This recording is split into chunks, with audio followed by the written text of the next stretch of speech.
नमो नारायण। ताती गुरु मंत्र के सभी मित्रों को ताती महाराज का हृदय से अभिनंदन, आभार। नमो नारायण। जय शनिदेव, जय गौ माता, वंदे मातरम। दाती गुरु मंत्र के इस प्रोग्राम में आज तुला राशि वालों के लिए सितंबर 2020 क्या संकेत दे रहा है, इस विषय पे बोलने जा रहा हूं।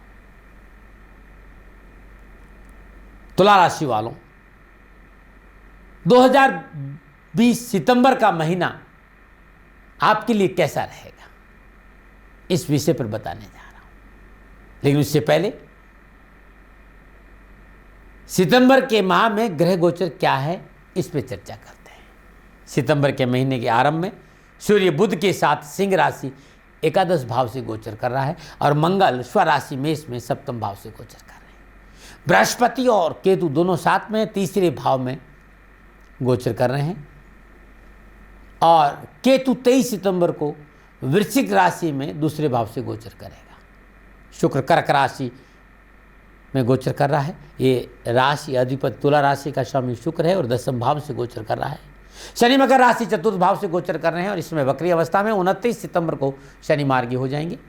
राहु मिथुन राशि नवम भाव में 23 सितंबर से अष्टम भाव में गोचर करेंगे वृषभ राशि में, क्योंकि 23 सितंबर को राशि परिवर्तन हो जाएगा। ये था सितंबर माह का ग्रह गोचर। अब इस ग्रह गोचर का तुला राशि पर क्या प्रभाव पड़ेगा, इस विषय पर चर्चा करते हैं। तुला राशि वालों, भयभीत करना मेरा शौक नहीं है। मैं गणितीय गणनाओं के आधार पर जो मेरी साधना है, उसी साधना के आधार पर अपना अनुभव आपसे शेयर करना चाहता हूँ। डरना नहीं। मैं समस्या यदि बोलता हूँ तो समाधान होगा तभी बोलता हूँ। आपको भयभीत होने की जरूरत नहीं। बस वो इस पॉइंट को हमेशा याद रखें कि सावधानी अपेक्षित होती है। कहते हैं प्रिवेंशन बेटर देन क्योर। तो यदि हम थोड़ी सी सचेत हो जाएं तो हो सकता है हमारे पास कोई परेशानी नहीं आए। संपूर्ण सूक्ष्म गणनाओं का मैं अनुभव आपके सामने रख रहा हूँ। तो मैं ये कह सकता हूँ कि तुला राशि के सभी जातक जातिकाओं को, तुला राशि के सभी भाई बहनों के लिए सितंबर का महीना पूर्णतः शुभ का संकेत नहीं दे रहा है। आपको इस महीने पूर्ण रूपेण सचेत रहना होगा। इसका यह मतलब नहीं कि आपको धन नहीं मिलेगा या आपके काम बंद हो जाएंगे। थोड़ी सी सावधानी अपेक्षित है, क्योंकि इस महीने अनावश्यक खर्चों में वृद्धि होगी और अनावश्यक खर्चों में वृद्धि होने के कारण आपकी आर्थिक परिस्थितियां डावाडोल हो जाएगी। अनावश्यक खर्चे कहां कहां हो सकते हैं? तो परिवार में कोई फंक्शन हो सकता है, कोर्ट कचहरी के मसले हो सकते हैं, अस्पताल पे खर्च हो सकता है, या अनावश्यक बिना सोचे समझे किसी की मध्यस्थता भी करेंगे तभी खर्चा बढ़ सकता है। खर्चों की वजह से परिस्थितियां थोड़े सा डामाडोल हो सकती। तो इस महीने धन को लेकर थोड़ी सी परेशानी है और आपको सावधानी बरतना होगा। तो अनावश्यक खर्चों में वृद्धि हो सकती है, इससे उससे बचाव करें। उधार लेन देन से पैसा रुक सकता है। मतलब आपने तो सबकी उधारी चुका दी, लेकिन जिसमें आप मांगते हैं उससे आपको वापस मिलने में तकलीफ आएगी और इससे मानसिक परेशानी बढ़ेगी। गोचर संकेत दे रहा है तुला राशि वालों कि व्यवसाय और नौकरी में परिवर्तन ना करें। जैसा चल रहा है वैसा चलने दें। गोचर इस समय ये पूर्ण संकेत दे रहा है कि आपका जो काम है, जिस काम को आप जानते हैं, उस काम में परिश्रम करें, मेहनत करें, परिश्रम करें, आपको लाभ मिलेगा। लेकिन यदि आप काम में परिवर्तन कर दिया, नौकरी में परिवर्तन कर लिया, तो घर बैठे परेशानी मोल ले लोगे, क्योंकि परिवर्तन में सफलता की संभावना कम से कम है। एक बात और कहना चाहता हूं, यदि बहुत ज्यादा जरूरी नहीं हो तो लंबी यात्रा नहीं करें, क्योंकि यात्रा में परेशानी की प्रबल संभावना है। गोचर ये संकेत दे रहा है कि 23 सितंबर से 25 सितंबर के बीच में विशेष रूप से कानूनी मसलों को लेकर आपको सावधान रहना होगा।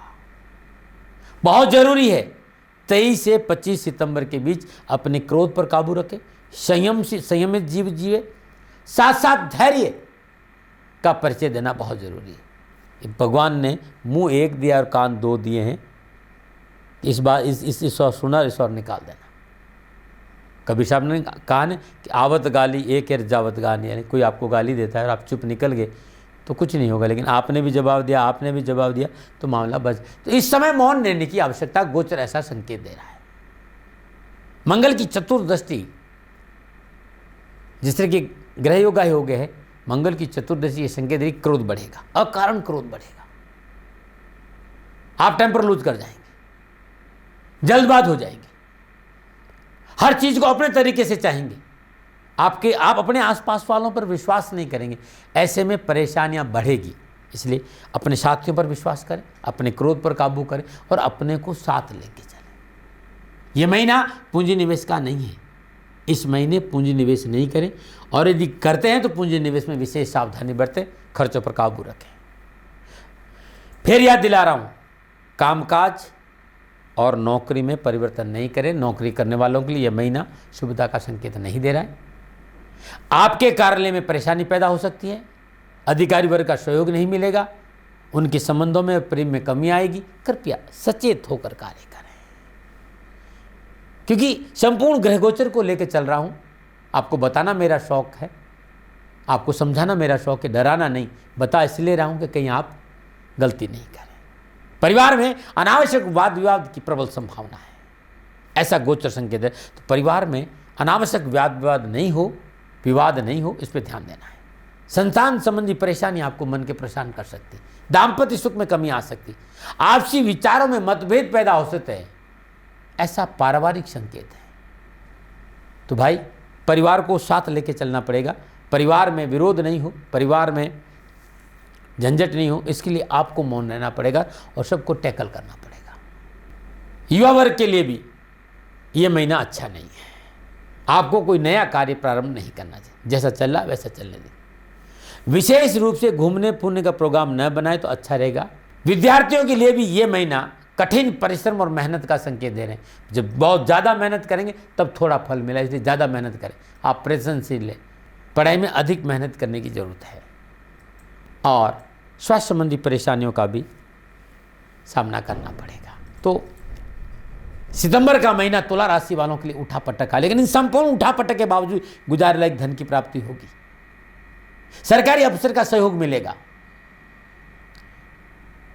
परिवार से आप झगड़ा करेंगे तब भी परिवार के लोग आपके साथ खड़े रहेंगे और पारिवारिक लोगों के सहयोग से परेशानियों का छुटकारा भी मिलेगा। जीवन साथी कंधा से कंधा मिलाकर आपको सहयोग करेगा। सारी उठापटक के बाद भी ये कार्य होगा, लेकिन आप काहे के लिए भयभीत है, आप क्यों परेशान? मैंने आपसे कहा था ना कि परेशानी जब बताऊंगा जब मेरे पास उपाय है, छोटा सा उपाय, और ये कर लेना। और यदि आप ये कर लेते तुला राशि वालों तो आपके लिए रामबाण है, कुछ नहीं करे। प्रातःकाल नित्य क्रम स्नान उपरांत सूर्य उदय के समय 21 बेलपत्र लीजिए। ओम शम नील लोहिताय नमः, ओम शम नील लोहिताय नमः, इस मंत्र का जाप करते भगवान शिव के शिवलिंग पर 21 बेलपत्र अर्पित कर लेना। और किसी गरीब निर्धन गरीब परिवार के बच्चे को श्रद्धानुसार दूध का दान दे देना, सारे कष्ट मिटेंगे। किसी गरीब परिवार को तवा, अंगीठी, चिमटा, ये जो जरूरत की चीज़ें हैं, घर के जरूरत की चीज़ें एक बार ज़रूर दान दे देना, परेशानियों से मुक्ति मिलेगी। ये छोटा सा उपाय है, इस पे ध्यान देना। और पूरे महीने मतलब 1 सितंबर से लेकर 30 सितंबर तक छोटा सा मंत्र, और ये जरूर पढ़ना। ओम तत्पुरुषाय विद्महे महादेवाय धीमहि तन्नो रुद्रः प्रचोदयात्। ओम तत्पुरुषाय विद्महे महादेवाय धीमहि तन्नो रुद्रः प्रचोदयात्। इस मंत्र का जाप करिए, जीवन खुशियों से भरा रहेगा।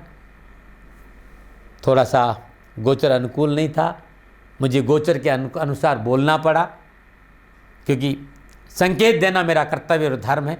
भयभीत मत होना मेरे मित्र, जो उपाय बताएं उनका सहारा लेना। और फिर मैं कहना चाहता हूं कि मैं प्रजापिता ब्रह्मा नहीं हूं, मैं हथेली में सरसों नहीं उगाता हूं और नहीं दावे करता हूं मैं ही ठीक हूं।